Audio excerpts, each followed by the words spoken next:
Alors, on espère que vous avez bien mangé ce midi et que vous avez plein d'énergie pour la suite du programme.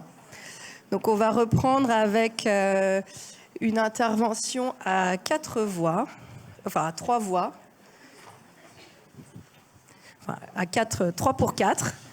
Donc, Jocelyn Peria-Mercereau, pour lui-même et pour Marie Courcelot, Sandra Isakovic, qui est chargée de mission en conservation préventive au musée du Louvre, Typhon Nguyen, qui est conseillère experte en conservation préventive et curative au SIAF, Service interministériel des archives de France. Et donc pour une intervention sur l'évolution des récentes réglementations européennes et françaises et leur impact sur la conservation préventive du patrimoine. Donc rebonjour à toutes et à tous.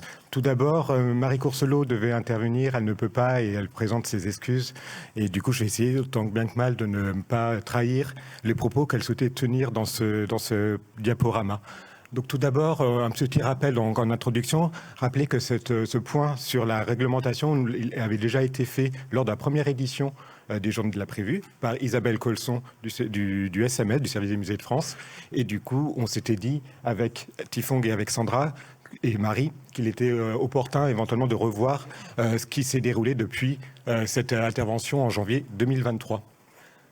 Donc, en introduction également, nous voulions rappeler les dernières normes qui sont sorties, puisqu'il y a toute une série de normes par le groupe Conservation des biens culturels qui sont sorties cette année. Donc, il y a 5 nouvelles normes. Donc, les deux premières normes ont trait aux vitrines, donc une norme sur les généralités sur les vitrines et une norme sur la technique des vitrines. La troisième norme concerne les bois gorgés d'eau, la conservation des bois gorgés d'eau. Une quatrième norme concernant les procédures concernant le choix d'un éclairage adapté en exposition et une cinquième norme concernant la gestion des conditions environnementales pour les pôles de conservation. Et actuellement en conception, 3 normes. Une norme sur les protections antisismiques, une norme sur l'amélioration de la performance énergétique dans les bâtiments d'intérêt patrimoniaux et une norme en cours de conception sur l'éco-conception des expositions.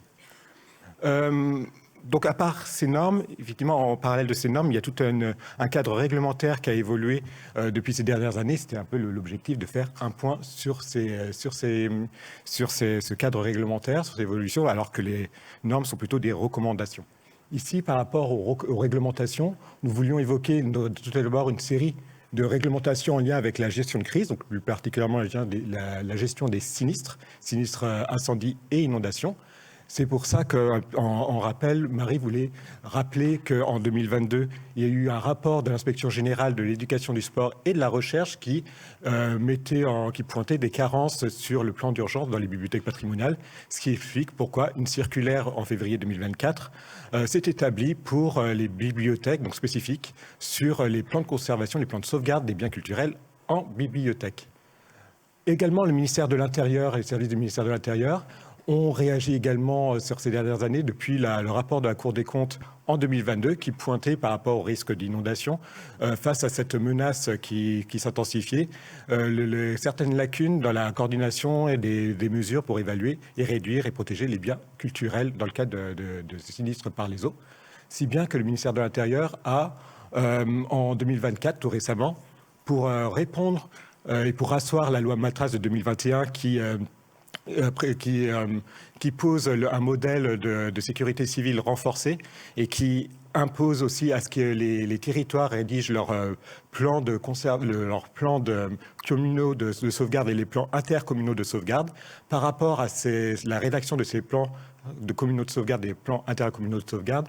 L'idée était, par ce guide-là qui répond à la loi Matras, de faire dans la fiche numéro 6 la connaissance des besoins au sein de chaque territoire, notamment les besoins au bénéfice des collections. Donc en fait, on a bien une référence dans cette fiche numéro 6 aux biens culturels qui apparaissent dans cette fiche et qui évoquent pour les territoires de se reposer sur les préconisations des ressources du ministère de la Culture. Également aussi, le ministère de l'Intérieur aussi a mis en place en tout cas va apparaître prochainement, en tout cas tout un groupe de travail sur la protection du patrimoine via le guide Orsec, donc un guide Orsec avec dispositif spécial patrimoine. Suite en 2024 au séminaire entre les SDIS à Chambord, qui a permis de faire un travail collaboratif entre les différents services du ministère de l'Intérieur, donc les différents SDIS, avec aussi les services du ministère de la Culture, donc que ce soit la MISA, le C2RMF ou le Bouclier Bleu, ce qui fait qu'à travers ce travail collaboratif, a pu se développer une doctrine opérationnelle pour les plans de sauvegarde qui permettent de vérifier, de pointer les biens, les biens culturels en enjeux patrimoniaux, à évoquer aussi les lieux de stockage et à les identifier, l'élaboration des plans de sauvegarde ou encore la gestion et à travers la constitution de cellules de crise. Donc par rapport à ce guide Orsec, dorénavant, il y a une obligation de chaque préfet de veiller à l'élaboration de ces plans de sauvegarde au sein de leur département, à travers ces guides Orsec et ce dispositif patrimoine. Et en tête de proue, la Gironde qui a pu faire son premier guide en mars 2025. Et les autres vont suivre. Pareil au ministère de la Transition écologique, cette fois, toujours pour la gestion de crise, le PNAC, le Plan national d'adaptation au changement climatique, qui, par sa mesure 44, prévoit de protéger les biens culturels par rapport justement au changement climatique à travers la cartographie des risques à faire, le développement des plans de sauvegarde, mais encore aussi la cinquième action à entreprendre, c'est celle de vérifier et de réviser les plages et les consignes climatiques pour une sobriété énergétique vertueuse.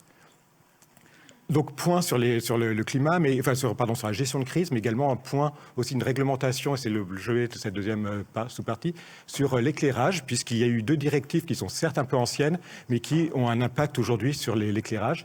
Les deux sont la SLG, donc de 2020, et la ROS de 2022, puisque la première souhaite à ce qu'il y ait un meilleur rendement énergétique pour les sources d'éclairage artificiel, tandis que la seconde questionne sur les équipements et interdit dorénavant les équipements qui présentent des substances dangereuses. Donc en soi, elles n'ont pas forcément de lien l'une avec l'autre, sauf que du coup, par ces 2 directives, en 2023, il y a l'interdiction de toute une série de sources, notamment les lampes halogènes, puisqu'elles sont moins vertueuses en termes d'écologie, mais en tout cas aussi sont interdites dorénavant les tubes fluorescents qu'on peut retrouver dans les bureaux ou dans les espaces d'exposition, puisque ceux-ci présentent du mercure. D'où leur interdiction par rapport à cette directive ROS, si bien que depuis 2023, elles sont interdites de production. Par contre, elles peuvent être vendues encore jusqu'à l'épuisement des stocks. Donc, en termes d'impact sur la conservation, finalement, c'est plutôt des directives vertueuses, puisque finalement, les systèmes LED sont adaptés à la bonne conservation de nos collections, puisqu'elles n'émettent ni UV ni infrarouge. Mais n'empêche, ces directives peuvent avoir un impact sur d'autres équipements de conservation, à savoir les pièges lumineux contre les insectes, puisque certains pièges lumineux nécessitaient la présence de tubes fluorescents, et ce qui fait qu'il y a certains qui sont devenus obsolètes et qu'il va falloir remplacer, alors que d'autres vont pouvoir être rétrofités, c'est-à-dire pouvoir être adaptés, mais du coup les tubes LED en lumière verte vont apparaître en 2026, et du coup pour l'instant les tubes LED qu'on utilise sont encore les tubes à fluorescents qui vont être utilisés jusqu'à l'épuisement des stocks.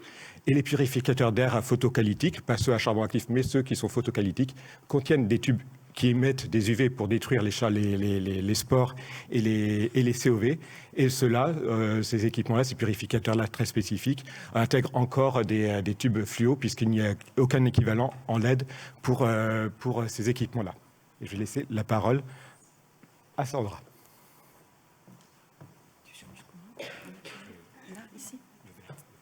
Alors, le verre. On va voir. Bonjour à tous, pardon.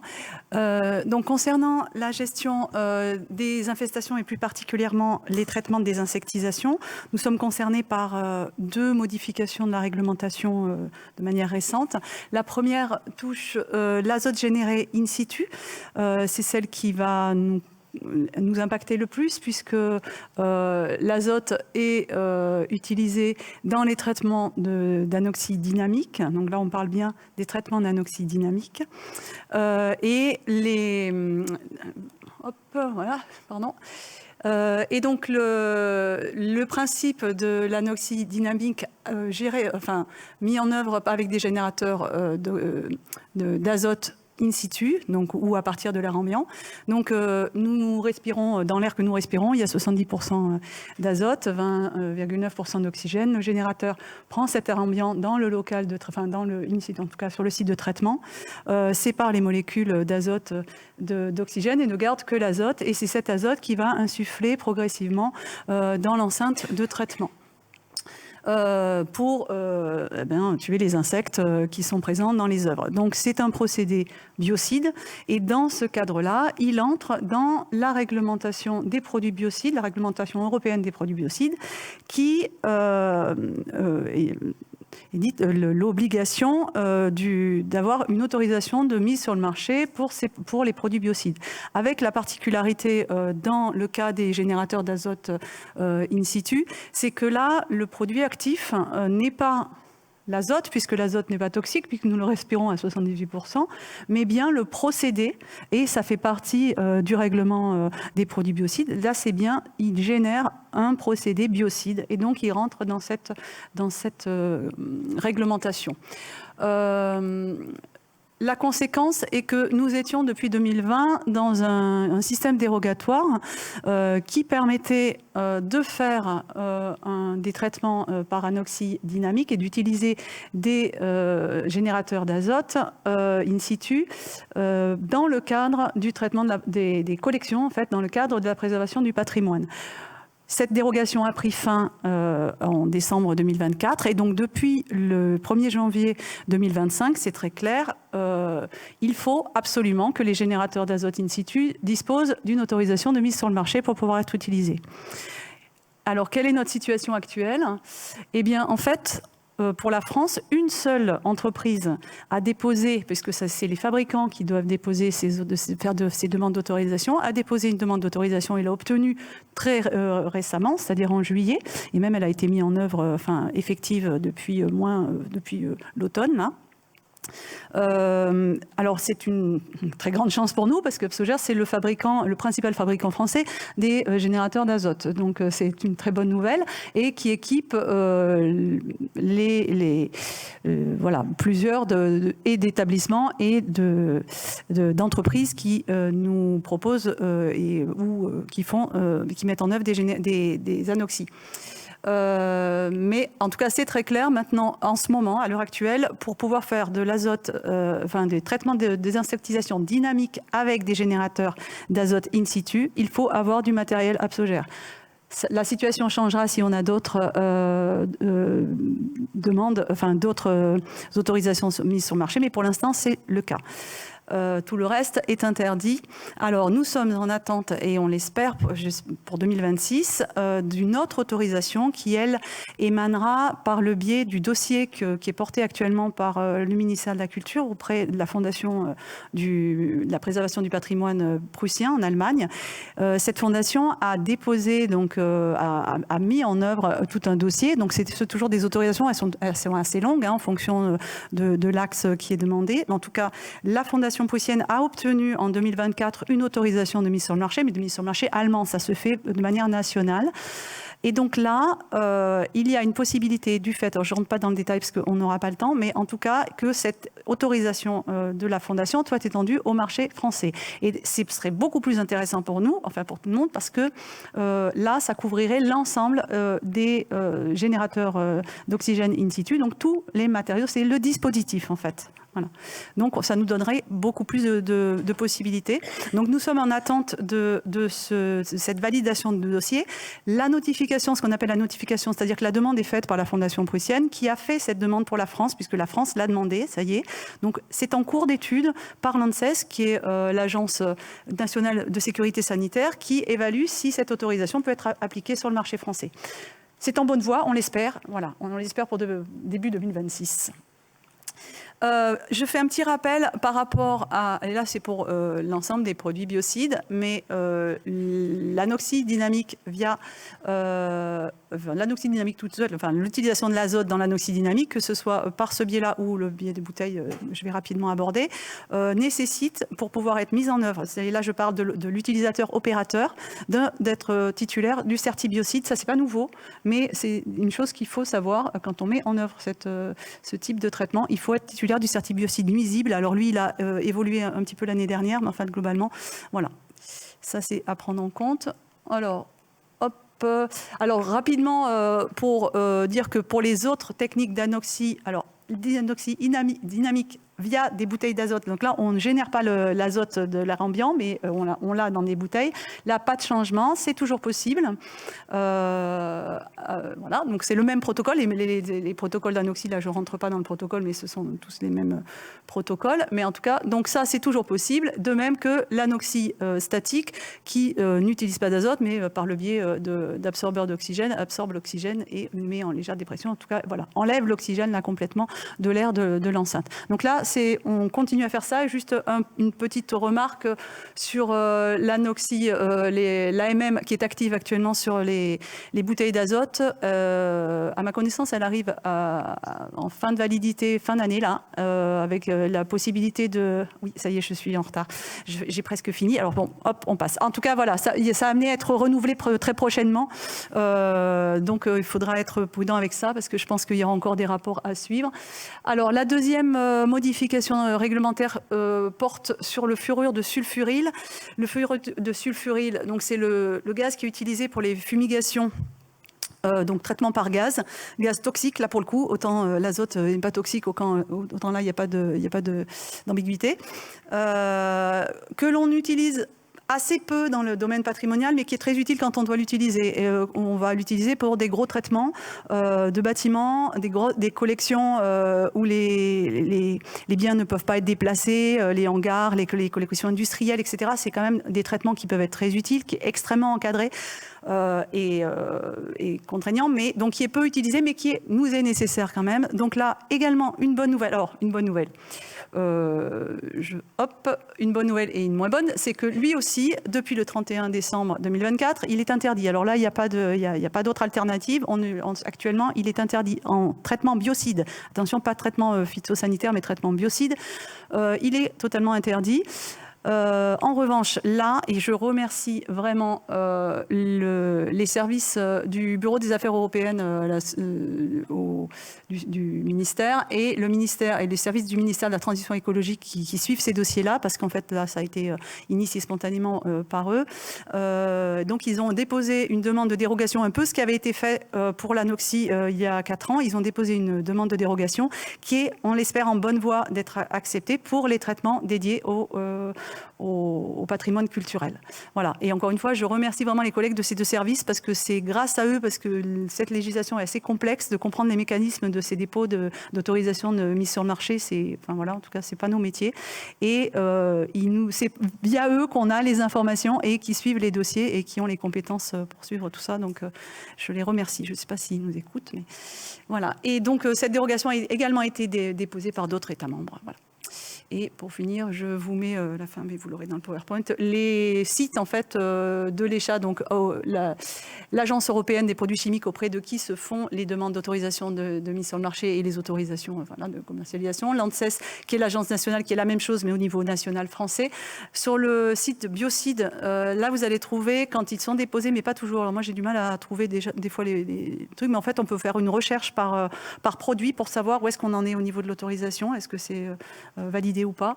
Et puis également, il y a une fiche en 2025 qui a été faite sur le site du développement, du ministère de la Transition écologique sur les obligations par rapport au certibiocide et qui est très intéressante également à regarder. Voilà, je vous remercie. Pardon ? Alors, c'est celui-là. Ok. Bonjour à toutes et tous. Donc quelques minutes aussi. J'ai mon anti-sèche pour être sûr de rien oublier. Sur la réglementation européenne notamment qui concerne 2 produits chimiques. On y va. Donc le premier, l'oxyde d'éthylène, gaz stérilisant utilisé beaucoup dans le secteur des archives et des bibliothèques pour stériliser les collections de grands volumes largement, très fortement contaminés. Les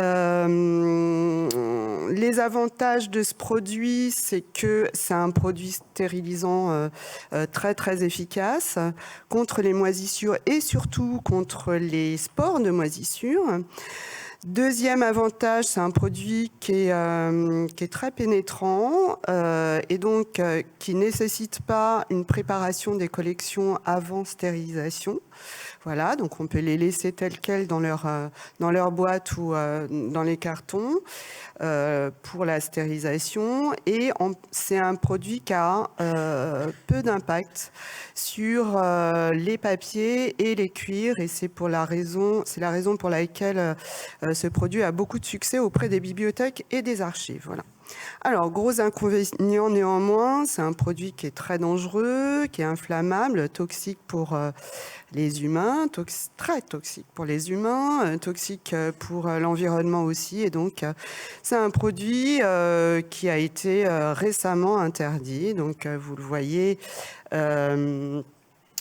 décision d'exécution en juin 2025. Donc, il n'est plus possible de l'utiliser.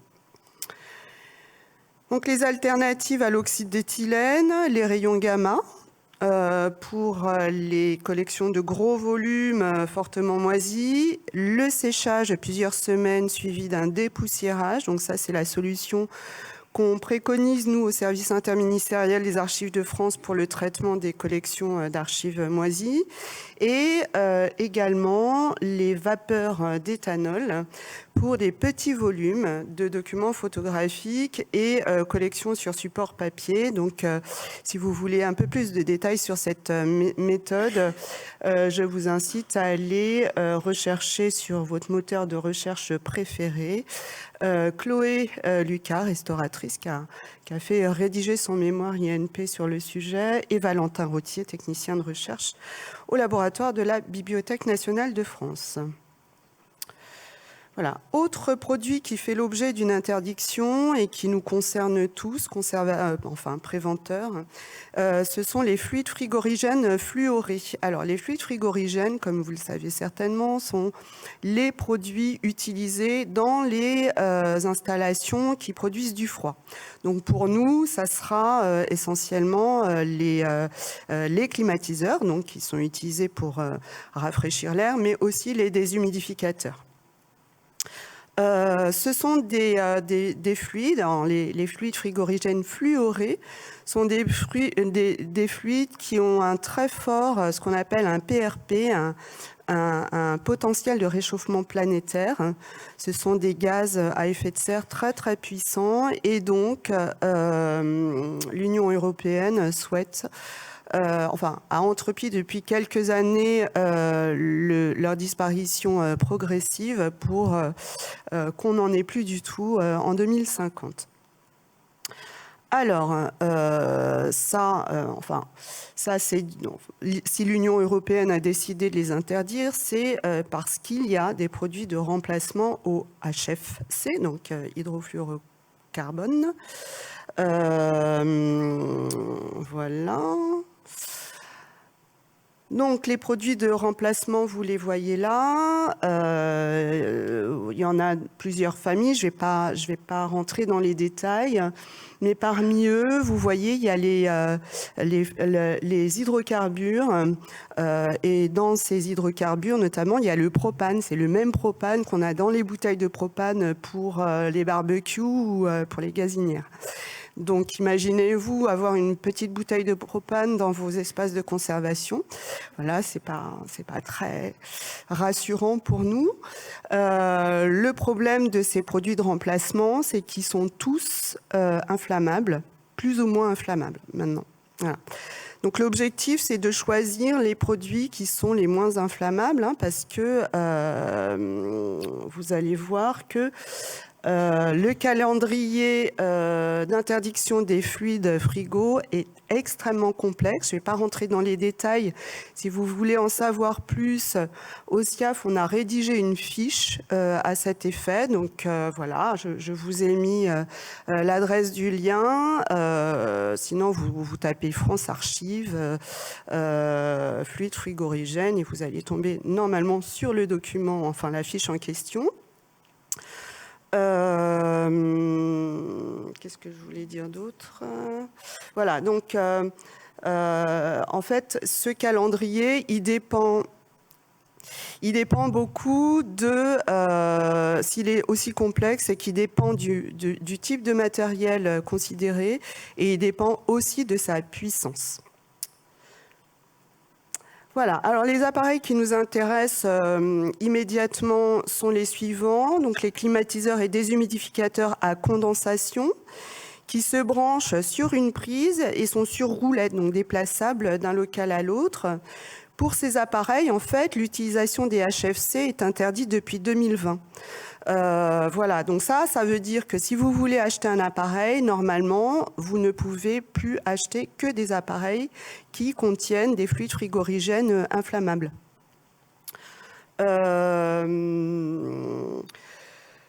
À partir de 2027, seront concernés les appareils qui pareil, se branchent mais ne sont pas déplaçables, ou tous les appareils dits autonomes, donc climatiseurs et déshumidificateurs, donc on va poser sur un mur, par exemple.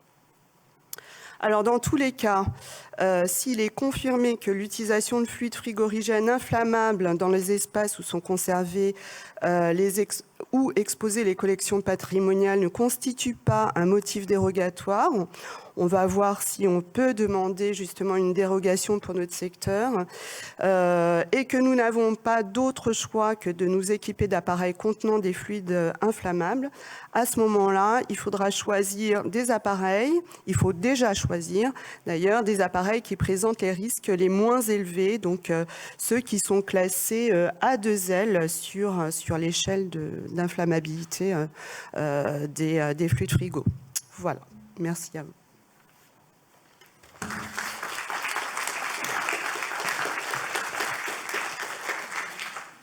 Merci pour cette présentation très dense en informations.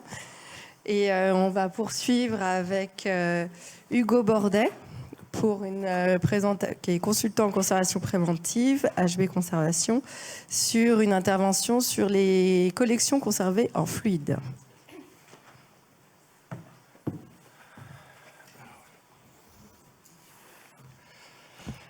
Bonjour tout le monde et merci à la prévue ETC, aux archives et au National et au CESRMF pour cette journée. Donc on va parler brièvement de ce que sont les collections conservées en fluide. Donc, pourquoi on conserve en fluide? Basiquement pour stabiliser un spécimen et le conserver le plus longtemps possible. Il y a tout un vocabulaire qui va avec ça, des opercules, des scellements qu'on appelle un dilutage, le spécimen, la solution qui va avec et son contenant. Plein de conditionnements différents, donc vous avez des cuves, des tubes, des bocaux, des flacons, des touques, ce que vous pouvez voir le grand flacon blanc.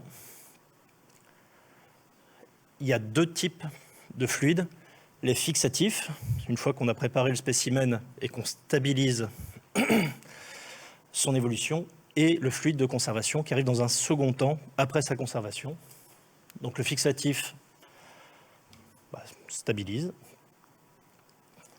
Il y en a de plein de sortes différentes. Le plus courant, en grande majorité, dans notre domaine, c'est souvent le formol, qui est lui-même un produit CMR, donc réglementé. CMR, c'est cancérigène, mutagène, reprotoxique. Il en existe d'autres, certains comme le liquide de Boin qui peut être explosif, ce qui peut être dommage en collection. Fluide de conservation, donc biocide et empêcher le contact de l'oxygène direct.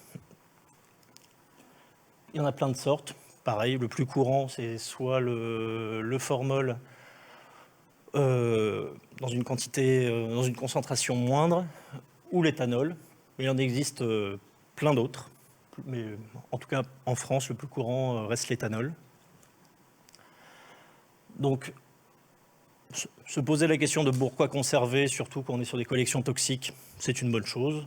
Ceci fait un petit rappel de la raison pourquoi on peut retrouver des collections cancérigènes, radioactives en général, dans les collections d'histoire naturelle. Voilà. Après cette brève introduction, je vais vous parler de deux études de cas où on a été confrontés.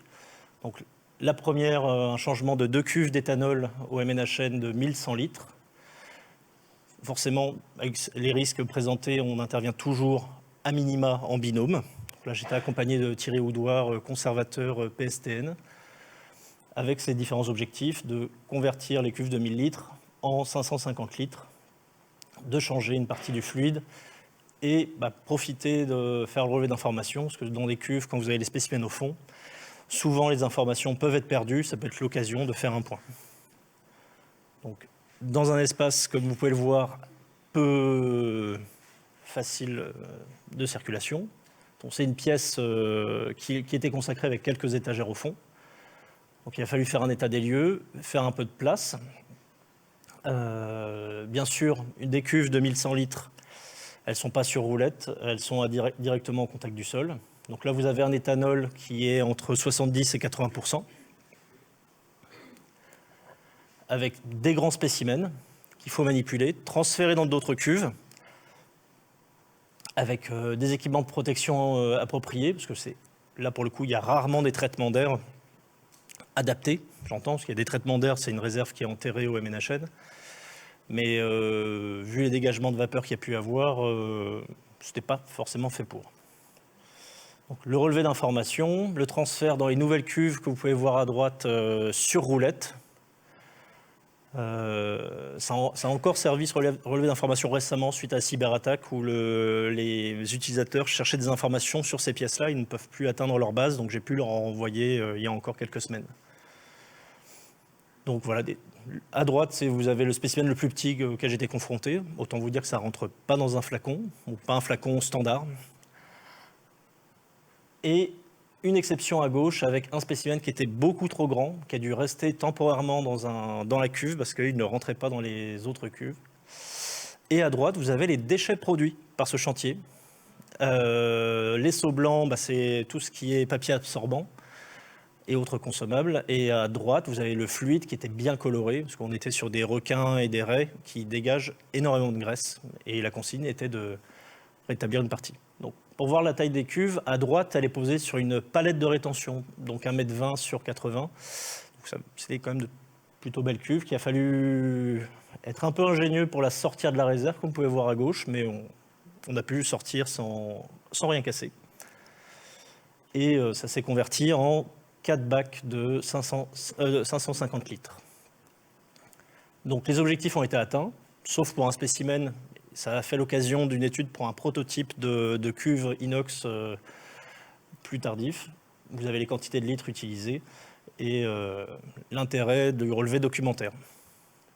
Rapidement, la deuxième étude de cas, avec là, des quantités bien moindres. On était sur des collections historiques. Donc là, je suis intervenu en binôme avec un conservateur-restaurateur. C'était ces pièces-là qui avaient été conçues par le fondateur du muséum, avec des prélèvements de spécimens de son époque et des reconditionnements. Donc, vous pouvez voir en haut à droite une étiquette qui indique chouette-ulotte. Donc, sans forcément être zoologue, vous voyez bien que c'est du recyclage. Et il y a eu une intervention plus récente avec du silicone qui a été mis sur les bouchons, parce que c'est ce qu'on avait recommandé aux techniciens, à l'opérateur de l'époque. Sauf que les bouchons en liège, vous savez comme moi que c'est poreux, et que les solvants, surtout quand c'est de l'éthanol ou du formol, ça a tendance à s'évaporer très rapidement. Dans ce cas-là, pour éviter les risques pour les publics, que ce soit les opérateurs du musée, les publics du parc, ou même des interventions extérieures, une communication a été faite en interne. On a mis des barrières, des mises à distance, et la porte est restée ouverte pour ventiler au maximum le local. Donc, à droite, vous pouvez voir que les spécimens le fluide a été testé. Il a été révélé que c'était bien du formol. Il y a rarement de la documentation à ces fluides-là, et quand vous intervenez pour faire le changement du fluide conservateur, un fluide transparent ou légèrement opaque, quand vous avez une trentaine de recettes, c'est délicat de l'identifier. L'avantage, entre guillemets, on a toujours le formol CMR qui est très présent, donc c'est ce qu'a révélé l'opération. Donc pareil, relevé d'informations, prise de vue du spécimen hors fluide, et une conservation du fluide d'origine dans les flacons devant les bocaux à gauche, comme vous pouvez le voir. Il a fallu tester la concentration de l'éthanol, du formol, et faire réaliser plusieurs bains progressivement de 20, 40, 60 et 80% d'éthanol pour débarrasser un maximum du fluide et éviter le choc. Je crois que c'est choc osmotique, mais je ne suis plus sûr du terme. Donc voilà, les flacons conservés et les spécimens relutés. Donc cette fois-ci, pour une meilleure isolation du bouchon, c'est de la cire qui a été utilisée, appliquée au pinceau, la cire chaude qui refroidit au contact de l'air et qui est plus hermétique que le silicone utilisé, qui est fortement déconseillé, surtout avec de l'éthanol, même si c'est souvent la norme en France. Ce n'est vraiment pas recommandé. Donc, passage du formol à l'éthanol, silicone remplacé par de la cire d'abeille et encore des informations documentaires relevées au moment de l'opération pour éviter que ça soit recommencé, enfin, quitte à intervenir sur les spécimens, autant le faire en une seule fois. Donc, on a parlé lors de l'intervention précédente de beaucoup de risques, de normes. Les usagers de ces collections ont tendance à minimiser souvent les risques, sauf que les risques chimiques ont un réel impact sur la santé. Le formol, comme je l'ai dit, il est cancérigène, mutagène, toxique pour la reproduction.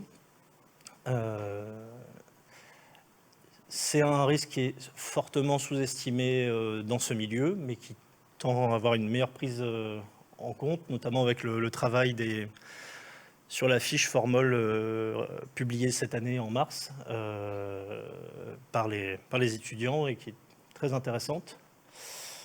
L'éthanol de remplacement, qui est souvent plus facile à utiliser et moins coûteux que d'autres produits, a un classement prochain. Alors, il y a une coquille, j'ai oublié de la modifier. C'est plus fin juillet 2025, mais décembre 2026, ça a été reporté pour un classement potentiel en CMR, pour catégorie 2, pour la reproduction humaine et surtout un effet sur l'allaitement. Donc, quand on vous dit que l'éthanol n'est pas toxique, il y a un effet sur l'organisme, sur les opérateurs et les personnes qui circulent autour. Ce n'est pas si anodin que ça. Mais ce n'est pas encore passé. Pour rappel, même si on aime beaucoup notre métier, travailler au sein des collections, il y a quand même des risques pour la santé. Différents textes de loi qui permettent de le rappeler, savoir en quoi... c'est pas parce que c'est en collection que ce n'est pas à risque. Et on peut travailler avec des collections à risque en les limitant au maximum. Et bien sûr, l'intervenant majeur dans ces cas-là, ça doit être le chef d'établissement. Chef d'établissement au sens large, qui doit soutenir cette politique de prévention des risques et accompagner toutes ces équipes avec un travail de remise en question, mais qui n'est pas personnel, mais qui doit être mené par ce poste-là. Donc, au sein des collections, il y a plusieurs éléments à prendre en compte, toujours un intérêt pour le public, les collections, la recherche. Néanmoins, le plus important, comme dans beaucoup de travail, ça reste sa santé. Donc, faites attention à vous, aux personnes que vous encadrez, aux personnes que vous envoyez sur ces opérations-là. Voilà, je vous remercie. Pour la petite information, à droite, c'est une vitrine qui a été installée il n'y a pas longtemps pour une exposition au Maïf Social Club, une belle vitrine de poissons des abysses, une exposition qui va être ouverte pendant quelques mois. Voilà, je vous remercie de votre attention.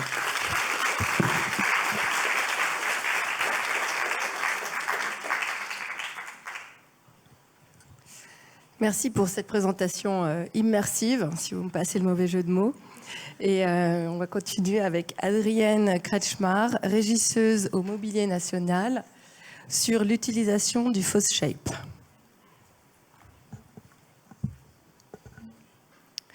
Bonjour à tous. Tout d'abord, merci à la Prévue, au C2RMF et du coup aux Archives nationales pour leur accueil, leur organisation de ces journées annuelles et aussi pour leur intérêt pour cette présentation. Cette expérience ne concerne pas mon poste actuel, mais c'est un projet que j'ai développé en tant qu'assistante du chantier des collections au musée du Savoisien entre 2020 et 2023. Je vais donc vous présenter d'abord le contexte de l'utilisation du Fosshape dans les collections du musée savoisien, puis le Foshape en lui-même, qu'est-ce que c'est, sa mise à l'épreuve, et enfin les résultats et conclusions que mes collègues et moi-même avons pu tirer de cette expérience.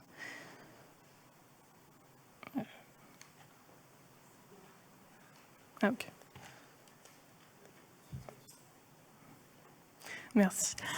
Alors, pour un peu de contexte, le musée savoisien est un musée départemental d'histoire et des cultures de Savoie, situé à Chambéry. Il est labellisé Musée de France. Savoisien, ça veut dire qu'il aborde l'histoire et les cultures des territoires de l'ancien duché de Savoie, donc aujourd'hui en France, les départements de la Savoie et la Haute-Savoie. Il a été créé en 1864 et il est installé depuis 1913 dans un ancien couvent franciscain du XIIIe siècle, qui est lui classé monument historique au cœur de la ville. Il conserve plus de 100 000 objets, dont 2000 sont actuellement exposés, qui datent de la préhistoire à nos jours, et qui vont des collections archéologiques, ethnographiques, mais aussi numismatiques, et bien sûr textiles, ce qui nous concerne aujourd'hui. Je vous en donne un bref aperçu, mais je vous encourage à le visiter, il est d'ailleurs gratuit.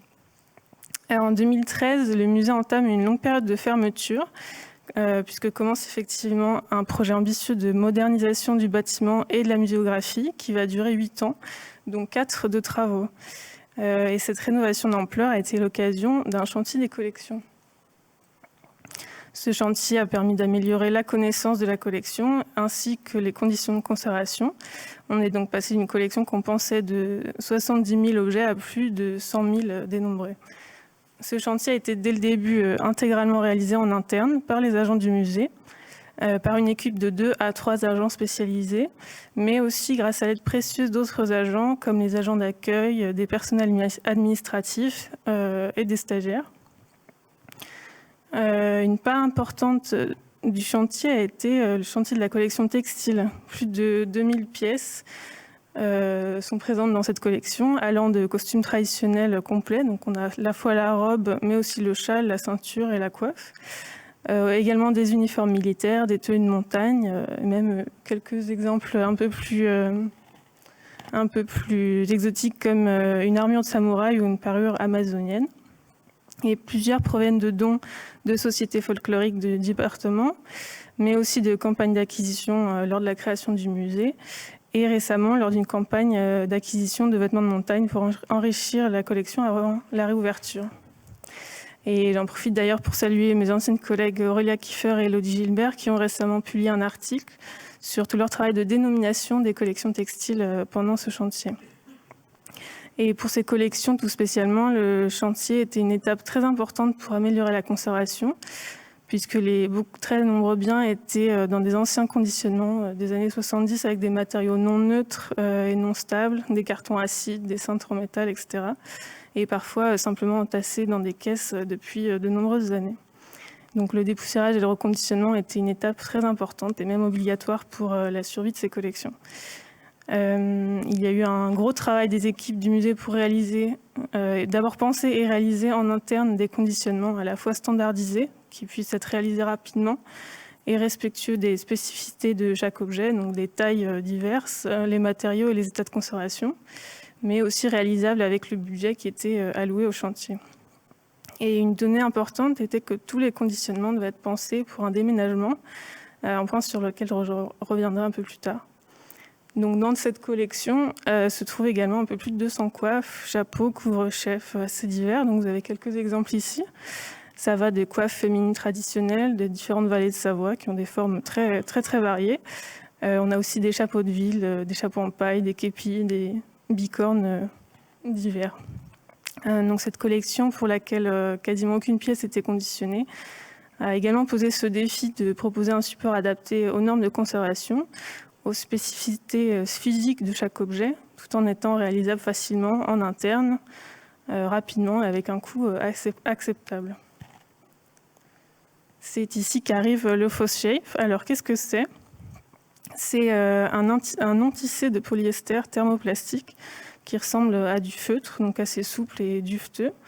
Et sous l'action de la chaleur, il va devenir rigide. Il prend alors de façon permanente la forme sur laquelle il est moulé. Il est produit par la société Wonderflex World, qui est une société américaine, depuis 2003. Et comme bien des matériaux de conservation utilisés dans les musées, il a été créé et produit dans un autre but que la conservation, notamment pour la chapellerie, la création de costumes de cosplay, la mode, le design, etc. Et comment est-ce qu'il arrive au musée savoisien ? En 2019, la section textile de la section française de l'Institut international de conservation, donc l'ASFIC, a proposé une journée d'études sur la présentation des textiles patrimoniaux, pour laquelle j'ai eu la chance d'assister en tant qu'étudiante du master C2P. Et c'est là que je découvre la présentation d'Aurélie Arteleza, qui était alors régisseuse des expositions et des collections textiles à la Cité de la Dentelle et de la Mode de Calais. Donc, pendant cette journée, elle a présenté son travail sur la présentation des textiles avec ce matériau, qui lui permettait de créer des silhouettes adaptables aux différentes anatomies, mais aussi découpables et invisibles pour une exposition et mettant en valeur vraiment les vêtements. Si le matériau est utilisé dans quelques musées aux États-Unis pour le mannequinage, notamment au National Museum of American Indians, dans une exposition assez fascinante sur la danse. Je crois que la Cité de Calais, c'est un des premiers musées à utiliser à relativement grande échelle dans son exposition permanente. Quelques années plus tard, en tant qu'assistante du chantier des collections du musée savoisien, je participe à la formation qu'elle a proposée avec l'INP à la Cité de la Dentelle de Calais afin d'apprendre l'utilisation de ce matériau. Cette formation, même si elle est plutôt orientée sur l'utilisation du Fausse Shape en exposition, on aborde un peu brièvement les possibilités pour le stockage. Et comme au musée savoisien, on était déjà en train de réfléchir au protocole de reconditionnement de la collection de coiffes, ce matériau m'a semblé répondre assez bien aux critères que nous avions, c'est-à-dire l'adaptabilité aux différentes anatomies que nous avions, la facilité, la rapidité de la mise en œuvre, une fois qu'on a pris le coup de main, et un coût somme toute assez réduit. Donc après proposition auprès du conservateur des collections, celui-ci accepte l'idée et me donne un champ libre pour tester le matériau et proposer des prototypes. Vient donc une période de mise à l'épreuve du Fausse Shape aux collections du musée savoisien. Nous sommes équipés donc d'un défroisseur à vapeur, puisque le Fausse Shape est activé par la chaleur, sèche ou humide. Mais la vapeur permet quand même de mieux suivre les contours du support moulé, d'avoir un résultat plus homogène. Concrètement, le Fausse Shape existe en 3 épaisseurs différentes qui sont appelées 300, 400 ou 600. Le Fausse Shape 400 est noir et les 2 autres sont blancs pour des raisons un petit peu arbitraires. Nous avons commandé des échantillons de chaque épaisseur. Il en résulte que chacune nous sera utile selon les différents types de coiffes. Le tissu se commande au mètre. On est entre 20 et 40 € le mètre selon l'épaisseur et le fournisseur. Sachant qu'après test, on découvre qu'on a besoin d'une 50aine de centimètres carrés maximum par coiffe. On est sur un conditionnement moins cher que des têtes de mannequins type Stockman. Donc ces têtes de mannequins vont plutôt nous servir de moule, comme vous pouvez voir sur une des photos. Également celle en polystyrène que nous avions des anciens conditionnements. Donc on va comme ça essayer de multiplier les supports de moulage afin d'avoir une diversité de formes et une plus grande possibilité de s'adapter vraiment au plus près de chaque coiffe en utilisant un support plus ou moins large. On a des têtes d'adultes, d'enfants dans ce qui est vendu actuellement, qui correspondent peut-être pas forcément à la réalité des biens patrimoniaux. Et on peut également réaliser quelques supports un peu plus géométriques en mousse de polyéthylène. Vous avez ici un aperçu du processus et du résultat obtenu. Donc, les premiers résultats sont plutôt satisfaisants. J'avais choisi ce bonnet d'aviateur en cuir comme pièce test, car finalement assez représentatif des problèmes observés, enfin des problématiques. Le cuir, si on l'avait laissé à plat comme il l'était, aurait pu se craqueler, voire se fendre, et sa forme finalement très anatomique, avec le creux de la nuque, rendait assez difficile la réalisation d'un support sculpté en mousse de polyéthylène, par exemple. Et après essayage, il s'adaptait parfaitement à une des tailles de tête de mannequin qu'on avait, qui du coup nous a servi de moule pour le Fausse Shape. Et suite à cette phase de test, on observe donc que le résultat répond à la problématique d'adaptation à l'anatomie entre guillemets de l'objet. On voit aussi la rapidité du processus, puisqu'on compte une demi-heure pour la réalisation complète du conditionnement qui comprend le moulage du fausse shape, des étapes de couture, mais également le découpage de mousse et le pliage des boîtes qui seront leur conditionnement final. Le protocole est donc validé. Une demi-douzaine d'agences sont formées à la réalisation de ces supports de coiffe en fausse shape. Il faut à peu près une demi-journée pour se former, puis au bout de 2 ou 3 supports de coiffe, les agents sont indépendants pour réaliser leur propre conditionnement. On est donc sur un processus très efficace qui est réalisable par l'ensemble des acteurs du chantier, ce qui était un élément important puisque réalisé en interne, y compris par ceux qui n'ont pas forcément de formation spécialisée dans la conservation. Les différentes épaisseurs vont nous être très utiles selon le poids, car certaines coiffes sont beaucoup plus lourdes que d'autres, et un support dans le fausse shape le plus fin n'aurait jamais résisté. On s'est aussi aperçu un certain aspect esthétique auquel on n'a pas forcément résisté, qui a pu aussi nous orienter dans les choix de couleurs des fois. Vous avez ici différents exemples avec les différentes épaisseurs. Donc on voit qu'on peut s'adapter vraiment à des formes très différentes. Ça nous a aussi permis de rationaliser des stockages, notamment pour des chapeaux, qu'on a utilisé des calottes qui permettent de stabiliser ces chapeaux dans des boîtes à costumes pour des chapeaux qui avaient des bords très larges qui rentraient dans aucune de nos autres boîtes de coiffe. Donc en conclusion, cette méthode a tout à fait répondu aux critères que nous avions, donc une mise en œuvre rapide et efficace, une amélioration nette de la conservation des objets et un coût assez raisonnable. Un élément qui nous a surpris, c'est l'esthétique de ces supports qui ont mis en valeur et en fait redonné une nouvelle lisibilité aux coiffes. On peut voir ici l'exemple d'un fond de coiffe en dentelle. Et ces supports nous ont en fait servi pour la prise de vue des collections. On a donc réduit le nombre de manipulations sans le vouloir, ce qui assure encore plus la conservation, puisqu'on n'a plus besoin du tout de toucher l'œuvre pour l'observer, pour la prendre en photo, pour qu'elle soit finalement accessible et lisible. On a obtenu une grande facilité de consultation, ce qui contraste avec l'état dans lequel elles étaient. Et ces prises de vue ont intégré la base de données qui est assez accessible en ligne, que je vous invite à consulter si vous voulez voir d'autres exemples. Donc elle est accessible pour les consultations scientifiques, mais également au grand public. Selon les choix de muséographie, il serait également possible de les utiliser directement comme support d'exposition, pourquoi pas. Si vous vous rappelez, j'avais évoqué que tous les conditionnements devaient être compatibles avec un déménagement, puisque les nouvelles réserves étaient construites pendant les travaux du musée. Et le déménagement de toutes les collections était à prévoir. Donc ce protocole nous a permis de répondre également à cette autre contrainte.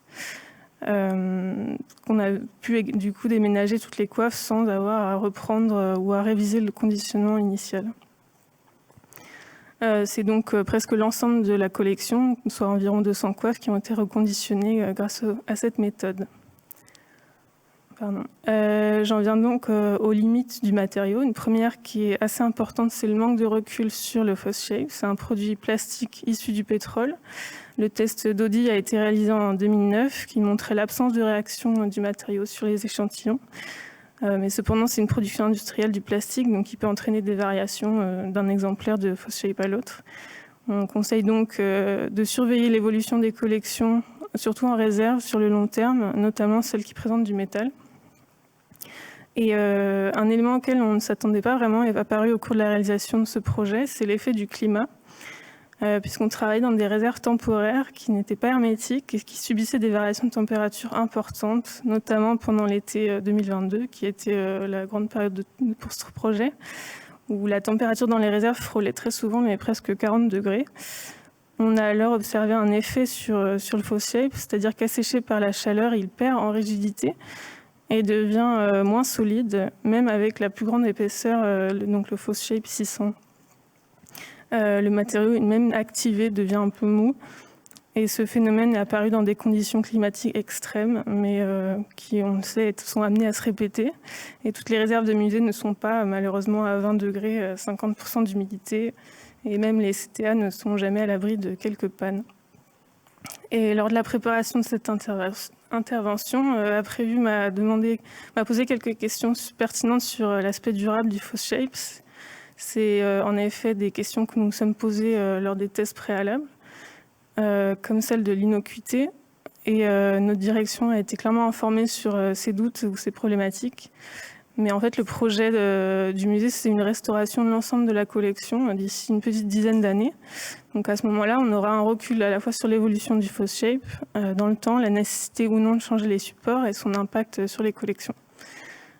Donc les qualités plastiques, si je puis dire, du matériau et son coût ont pesé plus fort dans la décision de le tester. Et on a aussi accepté que ce projet était comme une expérience grandeur nature afin de voir si ce matériau peu connu pouvait répondre à tous nos critères. Et la recyclabilité était pas vraiment au cœur de nos réflexions, bien qu'elle soit importante. En effet, dans l'état actuel, le Phoshape, une fois activé, ne peut revenir à sa forme originelle. Mais les procédés de recyclage sont aussi en cours de développement et on pourrait peut-être explorer de nouvelles pistes dans le futur.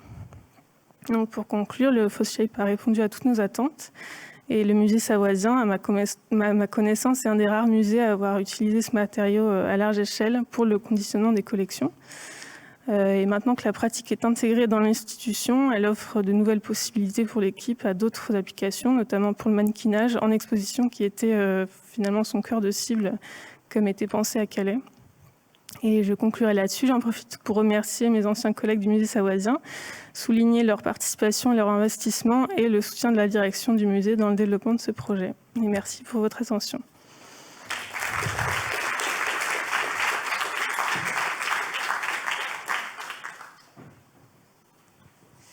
Merci pour cette présentation sur un matériau encore finalement peu connu et utilisé en France. Maintenant, on a quelques minutes pour poser des questions, échanger sur ces interventions. Donc, n'hésitez pas.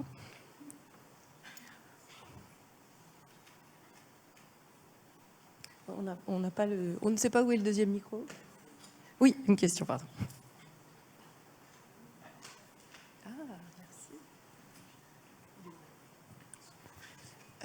Moi, j'ai une petite question qui concerne la gestion des déchets toxiques. Une fois que vous faites...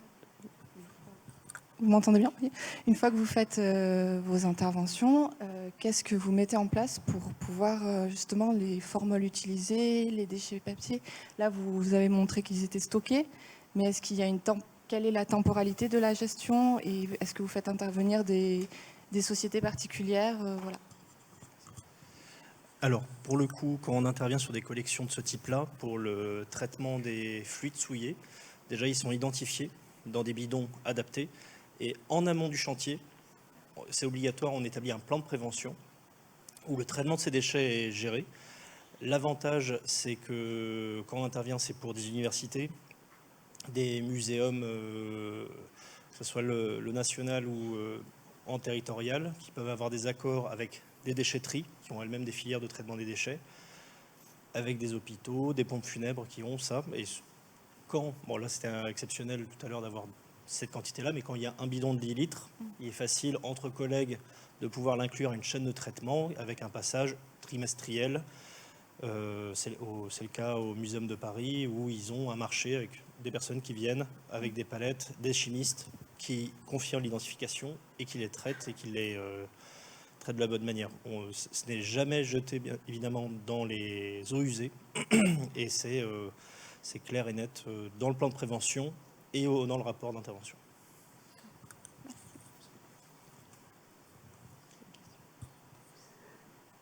Bonjour, ouais, une question pour Hugo aussi, pardon.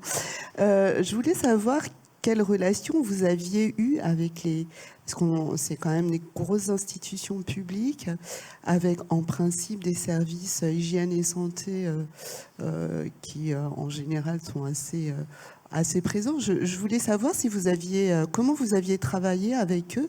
Je suis quand même très étonnée qu'on ait des grosses cuves comme ça de formol et d'éthanol dans des souterrains sans grande ventilation. Renouvellement d'air. Je voulais juste savoir quelles étaient leurs implications dans votre projet. Alors, j'ai pas été clair. Il y a bien un traitement d'air dans ces espaces-là. mais il n'est pas suffisant à l'échelle d'une petite salle de 20 mètres carrés où il y a 2 cuves de 2100 litres, enfin 2200 litres cumulés à l'air libre, donc qui ventilent joyeusement. Ils ont du personnel habilité en interne. Après, comme dans beaucoup d'institutions, ils sont en sous-effectif. Ils ne sont peut-être pas équipés. L'équipement que je porte, dans ces cas-là, le kit, il est à partir de 1 500 €. Quand on connaît d'autres institutions qui ont du mal déjà à avoir des FFP2 ou une paire de gants, c'est compliqué. Après, il faut avoir une ordonnance médicale pour porter ce masque-là. Il faut avoir une blouse, donc avoir un système de traitement des équipements, avoir un tablier lavable, des gants d'une certaine qualité, qui n'est pas toujours évident à avoir en quantité, qui soit à la taille des opérateurs. Et on est accompagné dans ces cas-là par ces personnes-là. Mais alors, le Muséum national a tout un service qui est consacré, mais toutes les mairies n'ont pas forcément du personnel en prévention des risques. Et quand il est présent, souvent c'est des spécialités en ergologie plus qu'en risque chimique dans les municipalités.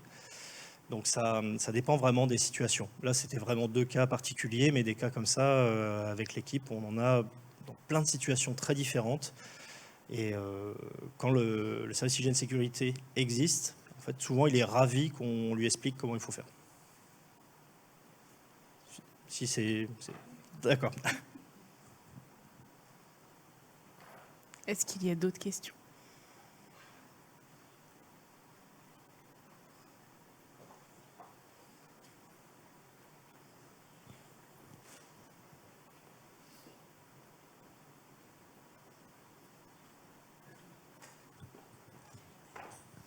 Bonjour, pardon, c'était à propos du FOSSHAPE.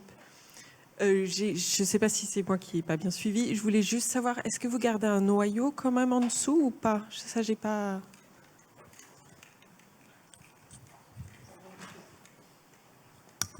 Merci. Non, en fait, vous m'entendez ? En fait, on doit vider, c'est-à-dire la forme, le support qu'on a créé, ça sert vraiment comme le support... la tête de mannequin sert vraiment comme moule, donc on le réutilise pour plusieurs supports. Et en fait, au final, on a un support creux et qui tient assez bien. En fait, après, selon vraiment le poids de la coiffe, on a du coup les différentes épaisseurs. Et puis, si vraiment c'est très lourd, on peut aussi excéder d'aiguilles d'entomologie, mais c'était quand même assez rare.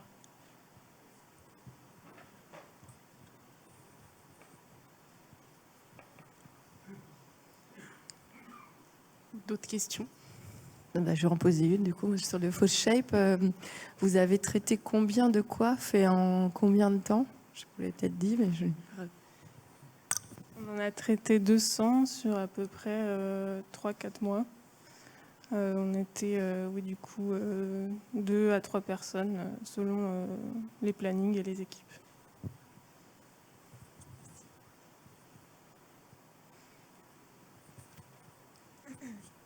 Et comment vous les mettiez sur les supports en mousse? Vous les fixiez comment?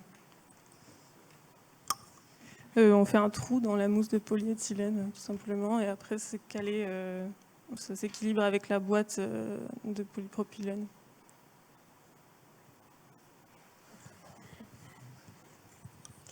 Profitez, nos intervenants de l'après-midi ont été assez brefs, donc on a un peu de temps pour les questions. Ouais, c'était par rapport aux récentes réglementations et Typhon, merci pour... où est-ce que je ne te vois plus là-bas. Merci pour par rapport à ces histoires de fluides réfrigérants. Moi, j'avais pas du tout... Je savais que c'était... Au niveau européen, il y avait des recherches pour les substituer. J'avais jamais entendu parler des hydrocarbures. Mais c'est surtout le calendrier qui fait un peu peur. En sachant que, juste pour donner un exemple, nous, le service qu'on a qui vient de s'installer dans des nouveaux locaux l'année dernière, on nous a installé des armoires à traitement de l'air, je pense avec un système classique, et on a acheté il y a 1 an ou 2 un déshumidificateur chez CTS, pour ne citer pas une entreprise, et on n'a pas du tout vérifié ces histoires-là. Donc en fait, là, il faut vraiment qu'on le fasse.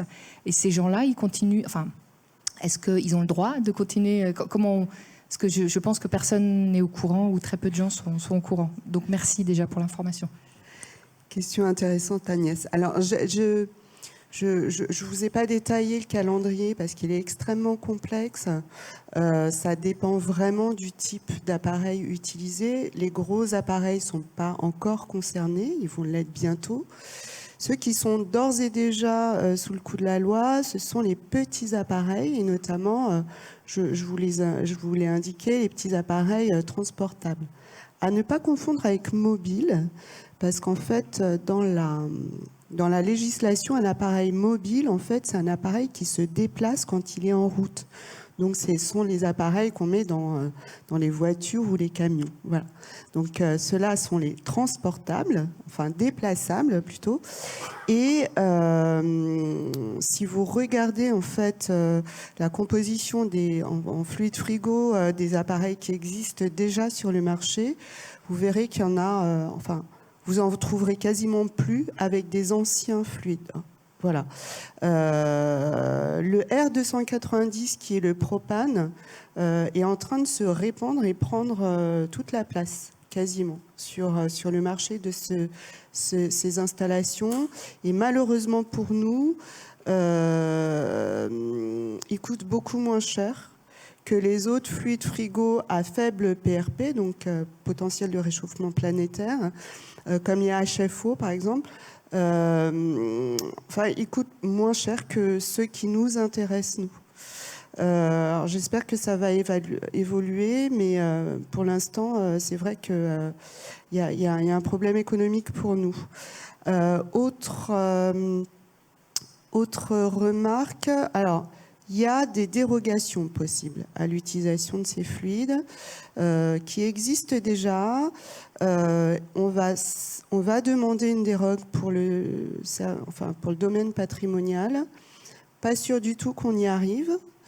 Et même si on y arrive, en fait, on va avoir beaucoup de mal à trouver du matériel avec des fluides frigo qui ne soient pas inflammables. Ça va être la grosse difficulté.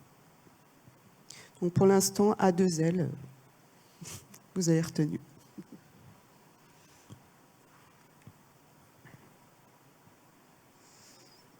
Est-ce que quelqu'un d'autre a une question? S'il n'y a pas d'autres questions, on peut prendre une petite pause. Alors, je ne sais plus à quelle heure est-ce qu'on est censé reprendre. Quel programme?